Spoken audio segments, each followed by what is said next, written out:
दोस्तों, एक बार फिर आप सबका Baljeet Parmar for you channel पे स्वागत है। हालत तो मेरी कल से थोड़ी सी बेटर है, लेकिन पूरी तरह नहीं।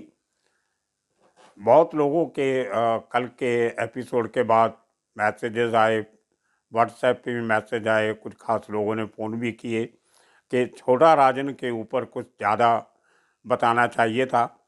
मैंने इसलिए संकोच किया कि वो सारा किस्सा ऑलरेडी इंटरनेट पे काफ़ी सारी डिटेल अवेलेबल है, तो मैं आप लोगों का समय ख़राब नहीं करना चाहता था, क्योंकि बातें वो अच्छी लगती हैं जो कुछ नई हों, कुछ हट के हों। तो शुरू करते हैं। माइकल डिसूज़ा उर्फ रोहित पांडे, रोहित वर्मा उर्फ धर्मेंद्र पांडे का किस्सा।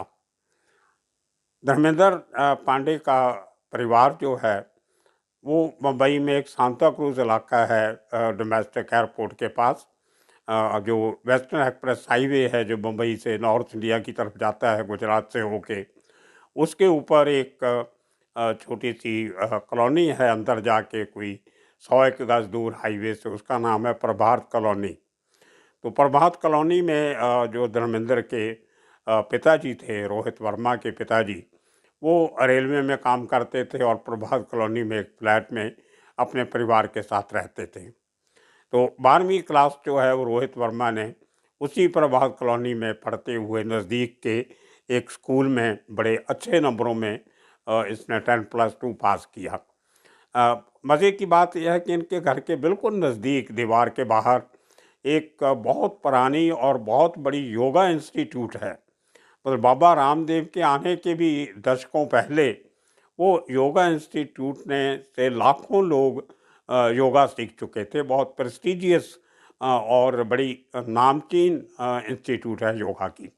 तो रोहित वर्मा जो उस समय धर्मेंद्र पांडे था, वो वहाँ पे काफ़ी साल वो योगा की ट्रेनिंग लेता रहा, जिसका फ़ायदा उसको अपने जवानी के दिनों में हुआ, जब उसने इतना फुर्तीलापन, अपना सांस रोक लेना, तकलीफ़ बर्दाश्त कर लेना और फिज़िकल फिटनेस जो थी वो उसने उस योगा इंस्टीट्यूट में योगा करते हुए सीखा।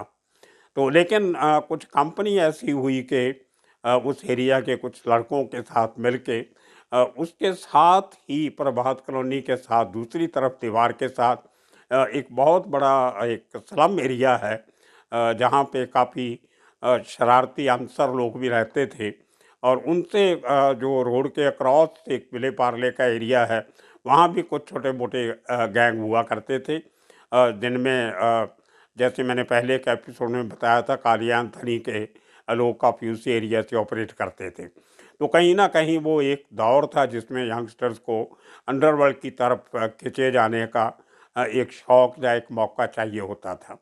तो 17-18 साल की उम्र में धर्मेंद्र पांडे को भी उस संगत का असर हुआ और इन्होंने छोटी मोटी रॉबरीज, किसी दुकान वाले का गला लूट लेना, किसी को बैंक एम्प्लाई पैसे लेके जा रहा है, जहाँ कोई पेट्रोल पंप का एम्प्लाई पैसे लेके बैंक में लेके जा रहा है जमा करवाने, तो इस किस्म की छोटी मोटी रॉबरी, छीना कोई करना, ये बच्चों जैसी हरकतें करनी उन्होंने शुरू की। और इसी किस्म की एक 2.5-3 लाख की उस ज़माने में रॉबरी में ये पकड़ा गया और मुंबई की आर्थर रोड जेल में ये और इसके साथियों को वहाँ पे जेल में रहना पड़ा ज़मानत होने के पहले। तो इसके बाप ने, जो बेचारे बहुत शरीफ आदमी थे, रेलवे में काम करते थे, सरकारी मुलाजिम थे, उन्होंने इसकी ज़मानत करवाने से मना कर दिया। हुआ कुछ ऐसे कि उन दिनों में जेल में छोटा राजन का एक ख़ास आदमी, मदिया भाई करके, वो भी जेल में था। तो उसने देखा कि यंग लड़के हैं, पहली बार कुछ क्राइम करके आए हैं, तो उनमें जो रोहित वर्मा था अलियास धर्मेंद्र पांडे, ये उसको काफ़ी होनहार लगा। क्या मुंबई में कहावत है कि अंडरवर्ल्ड की रिक्रूटिंग ग्राउंड जो है वो आर्थर रोड जेल है। तो मैक्सिमम क्रिमिनल जो हैं वो हार्डर क्रिमिनल तभी बने जब वो किसी ना किसी केस में जेल में गए और जेल में उनका वास्ता या मुलाकात और क्रिमिनल से हुई। वहाँ से गैंग के साथ उनका जुड़ना और गैंग में शामिल होना साल दर साल दहाकों से चलता आ रहा था। And Dharmendra Pandey was no exception. तो मदिया भाई के ज़मानत करवाने से बाद ये लोग बाहर आए। बाहर आए तो मदिया मामा के कहने पे ही इनको छोटा राजन के लोगों से टच हुआ।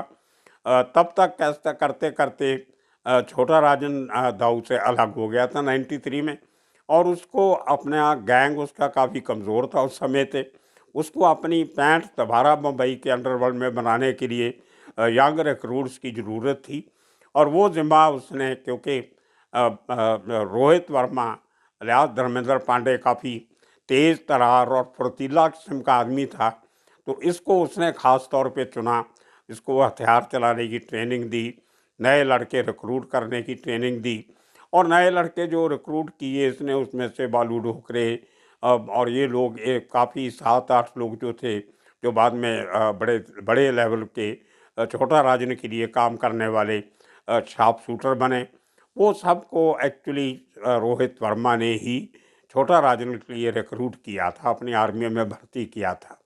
तो ये काम करते करते छोटा राजन के साथ रोहित वर्मा की नज़दीकियाँ बढ़ती गईं, और उसके बाद जो दो बड़े काम रोहित वर्मा ने किए, वो जो ईस्ट वेस्ट एयरलाइन का मालिक था वाहिद, तकीउद्दीन वाहिद, उसका जो डेरिंग मर्डर बांद्रा में उसके ऑफिस में जाके किया गया, ऑफिस के बाहर उसकी गाड़ी से, वो बहुत बड़ा सेंसेशनल केस था मुंबई का उस ज़माने में।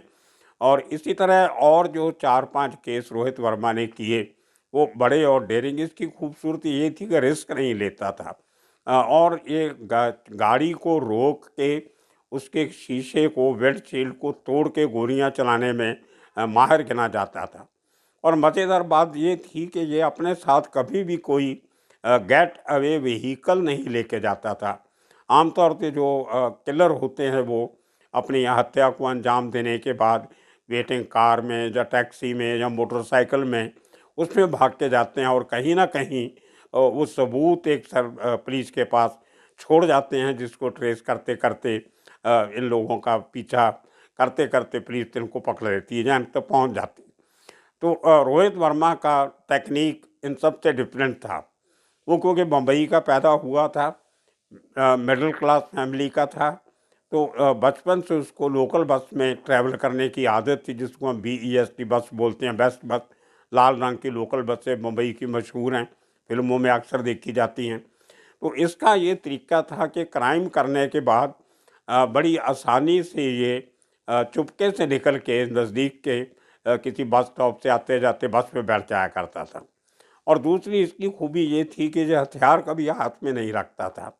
स्कूल तो इसने छोड़ दिया था पढ़ना लिखना 12वीं के बाद, लेकिन किताबों से मोहब्बत इसकी बहुत थी। यह हाथ में हर समय 3-4 किताबें रखता था, मोटी मोटी, जिसको देख के लोग समझते थे कि ये कोई कॉलेज का स्टूडेंट है। कपड़े बहुत अच्छे पहनता था, फुर्तीला भी बहुत था, बन ठन के भी रहता था। और किताबें इसलिए रखता था क्योंकि किताबों के अंदर इसने कैविटी बना के रखी होती थी। एक किताब में एक हथियार छुपा के रखता था, तो किसी को शक भी नहीं होता था। वो समझते थे एक स्टूडेंट बस में बैठा है, 1 रुपये की टिकट खरीद रहा है, ये कहाँ का क्रिमिनल होगा। तो ये इसका एक मोडस ऑपरेंडाई थी, जो तकरीबन हर क्राइम में इसने इस्तेमाल की। तो वो करते करते जब इसका रुतबा अंडरवर्ल्ड में काफ़ी बढ़ गया, तो छोटा राजन ने इसको अपना मेन आदमी, एक मैनेजर की तरह इसको इस्तेमाल करना शुरू किया।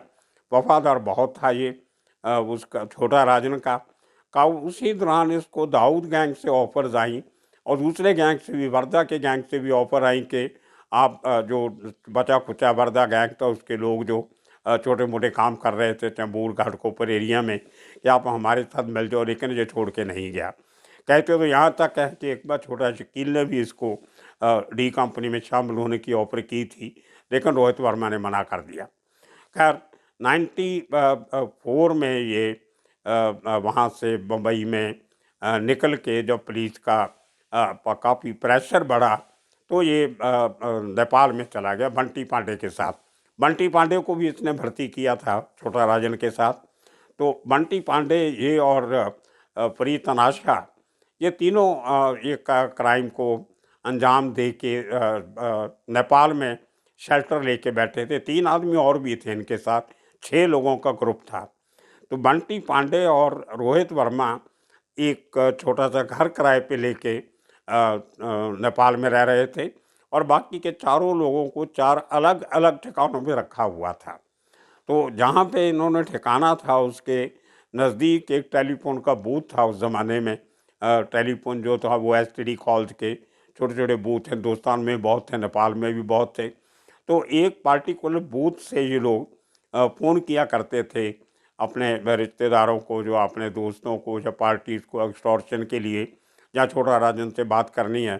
तो वो बूथ एक जो वो लड़की चलाती थी बूथ, वो उसको सपना, जिसका नाम था, उस लड़की का टेलीफोन के बूथ के पीछे एक छोटा सा लड़कियों का, औरतों का ब्यूटी पार्लर भी था। तो वो ब्यूटी पार्लर भी संभालती थी और बाहर वो एसटीडी बूथ भी संभालती थी।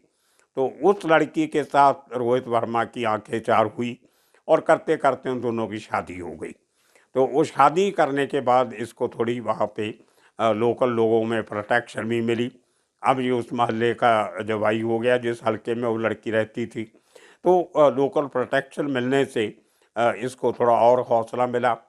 उन्हीं दिनों में छोटा राजन ने एक प्लान बनाया। एक आईएसआई का एजेंट था नेपाल में, जो डी कंपनी के लिए काफ़ी काम करता था, जिसका नाम था मिर्ज़ा दिलशाद बेग। तो मिर्ज़ा दिलशाद बेग ने काफ़ी दाऊद के लिए काम करते हुए छोटा राजन के लोगों का काफ़ी नुकसान किया था। तो क्योंकि ये 6 के 6 लोग बम्बई से भाग के नेपाल में रह रहे थे, हथियार भी इनके पास थे, तो छोटा राजन ने इनकी ड्यूटी लगा दी कि मिर्ज़ा दिलशाद बेग को ख़त्म कर दो। तो ये लोगों ने जाके उसके घेर के उसको मार दिया। और अगर ये चुप करके वहाँ से निकल जाते तो किसी को पता नहीं चलना था कि मिर्ज़ा दिलशाद बेग को किसने मारा। बालू डोकरे भी इनके साथ था। तो इन्होंने जो परी तनाशा था वो गलती कर बैठा। उसने मारने के बाद भारत माता की जय के नारे लगा दिए। वो इस बात से खुश था कि उसने कोई डी कंपनी का आदमी मारा है, जहाँ आईएसआई का आदमी मारा है। तो नारे लगाने से लोगों को शक हो गया कि ये लोग हो ना हो कि इनका मुंबई के अंडरवर्ल्ड के साथ कोई हाथ जुड़ा हो।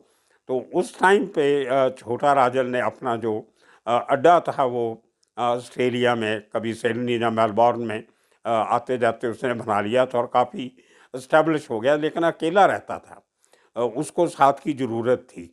तो उसके बाद उसने यहाँ से भागने के बाद जब दिलशाद का मर्डर हुआ तो उसने इनको रील को लोकेट करने की कोशिश की। जो 98 में दिलशाद को मारा था, तो 98 के बाद इमीडिएटली दिसंबर 98 में छोटा राजन ने अपने पैसे से, अपने असर सूख से रोहित वर्मा, बालू डोकरे, इनको बैंकॉक में सेटल करवा दिया अपने सोर्सेज के थ्रू। तो 2 साल में रोहित वर्मा और उसकी बीवी ने वहाँ पे अपना घर इस्टेब्लिश किया, एक फैक्ट्री लगाई, फैक्ट्री में एक एलईडी क्रिएट की और वहाँ पे जाके भी इसने छोटा राजन के बहुत काम किए।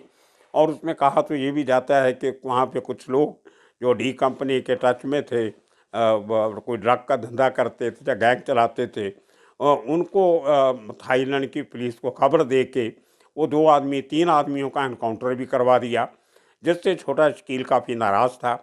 तो ये भी कहते हैं कि जो 2000 में छोटा राजन पे अटैक हुआ, वो एक्चुअली छोटा राजन टारगेट नहीं था, वो टारगेट रोहित वर्मा था। क्योंकि रोहित वर्मा ने दिलशाद बेग को मारा। रोहित वर्मा ने बैंकॉक में डी कंपनी के लोगों की खबर दे के उनकी खबरी करके उनको मरवाया। तो कहीं ना कहीं डी कंपनी नहीं चाहती थी कि ये आदमी और ज़्यादा पावरफुल बने। उनको ये भी पता था कि छोटा राजन तो हाथ में नहीं आ रहा, अगर ये आदमी कहीं मर जाता है तो छोटा राजन की हालत जो है काफ़ी कमज़ोर पड़ेगी। तो ये एक अटकलों का एक साधन है कि मेन जो निशाना था वो छोटा राजन नहीं बल्कि रोहित वर्मा ही था। वो दूसरी बात है कि वो उसने जिस दिन अटैक किया उस दिन छोटा राजन भी वहीं पे था और वो इंजर्ड हुआ। इंजर्ड होने के बाद वो हॉस्पिटल में भर्ती रहा और रोहित वर्मा था जो वो जगह के मारा गया। उसके बाद, उसके मरने के बाद मुझे याद है अच्छी तरह, काफ़ी दिनों के बाद रोहित वर्मा की जो वाइफ थी वो ठीक हुई और रोहित वर्मा की बॉडी लेके हिंदुस्तान की जो हमारी इंटेलिजेंस एजेंसीज हैं, इनके कुछ ऑफिसर हमारी एम्बेसी के थ्रू बड़ी शान शौकत के साथ वो बॉडी बॉम्बे एयरपोर्ट पे लाई गई। एयरपोर्ट से सेंटा क्रूज पुलिस स्टेशन है एक वहाँ वेस्ट में, जुहू बीच के नज़दीक, वहाँ से सामने उसके एक 3 अलग-अलग धर्मों की बरियल ग्राउंड्स हैं, क्रिश्चियन की, मुस्लिम्स की और हिंदुओं की शमशान घाट, और वहाँ पे रोहित वर्मा का वो लास्ट राइट्स थे तो वो किए गए। मुझे अच्छी तरह याद है उसमें काफ़ी मुंबई पुलिस के बड़े ऑफिसर और आईबी के, इंटेलिजेंस के, दिल्ली से भी आए हुए अफसर उसमें शामिल थे। तो ये एक बड़ी हैरानी की बात है कि एक नामचीन क्रिमिनल के फ्यूनरल पे इतने बड़े पुलिस के ऑफिसरों का शामिल होना। लेकिन उसके बाद उसका जो मैं उस फैमिली को जानता हूँ अच्छी तरह। रोहित वर्मा का बड़ा भाई वीरेंद्र मेरा बहुत पुराना दोस्त है, वीरेंद्र पांडे। वो बिल्डर का काम करता है, छोटा मोटा, कुछ ज़्यादा बहुत बड़ा बिल्डर नहीं बना, लेकिन बड़ी ईमानदारी से, मेहनत से अपनी ज़िंदगी चला रहे हैं। उनके मुताबिक आज तक उसके बाद, रोहित वर्मा की डेथ के बाद, छोटा राजन ने कोई उनकी मदद नहीं की और ना ही उसकी परिवार ने कोई छोटा राजन से कोई हेल्प मांगी। और उसके बाद ठीक होने के बाद जो वो सपना भाभी जिसको ये बोलते थे सब, वो अपने बेटे को लेके, मेरे पिछले वीडियो में एक छोटी सी गलती हो गई थी क्योंकि मैं 3-4 दिनों से वो बेटियों के सामने बाप का मर्डर होना, तो मेरे दिमाग में वही घूम रहा था। मैं यहाँ भी उसको बेटी कह गया था, वो रोहित वर्मा का बेटा था 3 साल का जो उस हादसे में बचा था। वो उसको लेके वो वापस नेपाल चली गई। वहाँ से उसके बाद उसने एक बहुत अच्छे एक पंजाबी फैमिली में शादी भी की और बड़े आराम से अपनी वो ज़िंदगी जो है बसर कर रही है। छोटा राजन आज भी जेल में काट रहा है, लेकिन रोहित वर्मा का परिवार का किसी तरह के अंडरवर्ल्ड के धंधे से कोई लेना देना नहीं है। वो अपनी इज्जत की ज़िंदगी जी रहे हैं। ये एक छोटी सी कहानी थी, एक छोटे से घर में पैदा हुए उस लड़के की जो जुर्म की दुनिया में इतना बड़ा नाम कमाने निकला और अंत में मारा गया। आज तक इतना ही काफ़ी। आने वाले किस्से में आपको एक और कहानी लेके आएंगे, सुनाएंगे। तब तक के लिए आप सबका शुक्रिया, धन्यवाद।